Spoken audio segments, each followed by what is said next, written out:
What's considered a microaggression? I grew up being asked the same question nearly every time I met someone new: where are you from? I would respond, I'm from Washington, D.C. There was something about this answer that was unsatisfactory to whomever had asked.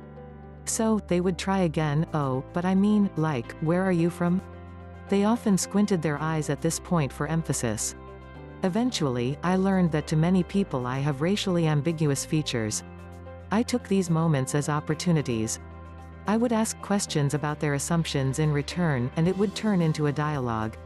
Later, when I started college, my classmates and I were taught that these kinds of questions about where people are from are offensive and should be avoided. A few years later, I learned a word for it: microaggressions. The term arose from an effort to define the ways in which racism was changing, from more overt and public acts, to smaller day-to-day slights. But what exactly is a microaggression, and is what I experienced necessarily a result of racism?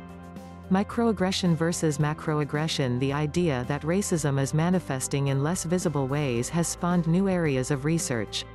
At Washington University in St. Louis, there's a whole lab full of researchers who are trying to understand hidden mental biases, what are often referred to as implicit biases.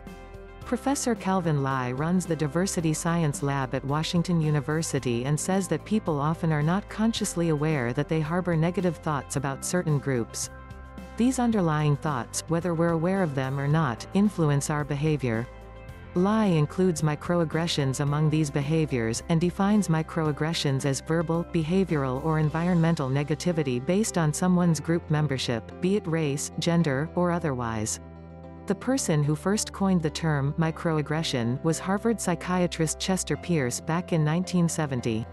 Pierce wrote about how white racial aggression and violence against blacks works to keep blacks down in the U.S. He wrote that microaggressions are subtler compared to a gross, dramatic, obvious macroaggression such as lynching, but in the same way are meant to brutalize, degrade, abuse, and humiliate another group of individuals. Pierce described racism as a mental illness, and argued that understanding these small, continuous bombardments is essential to treating the disease. Since then, researchers have sought to further define microaggressions and their consequences. For example, psychologist Daryl Wing Su and his collaborators published a landmark paper in 2007 that laid out an entire framework for classifying different types of microaggressions and their impact. They gave examples of microaggressions such as being followed in a store or receiving poor service in a restaurant. They pointed out that even an expression like, "I believe the most qualified person should get the job," could be considered a microaggression in certain contexts, for instance, to disparage affirmative action.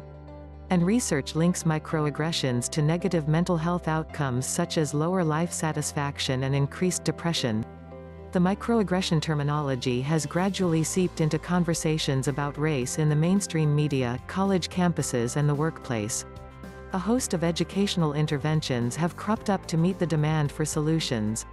For example, in 2018 Starbucks announced it would close its U.S. stores to provide anti-bias training to employees following an incident in which two black men were arrested at a store in Philadelphia after they declined to buy anything but wanted to wait in the cafe to meet a colleague. Are people sometimes just overly sensitive? Use of the term microaggression has also been met with significant criticism. Some scholars argue that while it may be true that subtler forms of prejudice exist, the field has a long way to go in gathering robust evidence to support the theories proposed by Su and others. Until then, they say it's premature for anyone to use the term microaggression, let alone claim they have already developed effective interventions. If minority group member A interprets an ambiguous statement directed toward her, such as, "I realize that you didn't have the same educational opportunities as most whites, so I can understand why the first year of college has been challenging for you," as patronizing or indirectly hostile, whereas minority group member B interprets it as supportive or helpful, should it be classified as a microaggression? The MRP Microaggression Research Program literature offers scant guidance in this regard, writes psychologist Scott O. Lilienfield of Emory University. Other critics take issue with the idea that such small acts cause serious harm, especially when they are not ill-intended. They argue that some racial and ethnic minorities are being overly sensitive. But a study published in March 2019 found strong evidence that ethnic minorities are not any more sensitive to slights than white people. Both groups experienced the same decrease in happiness and life satisfaction after microaggressions. It's just that minorities experience microaggressions more often.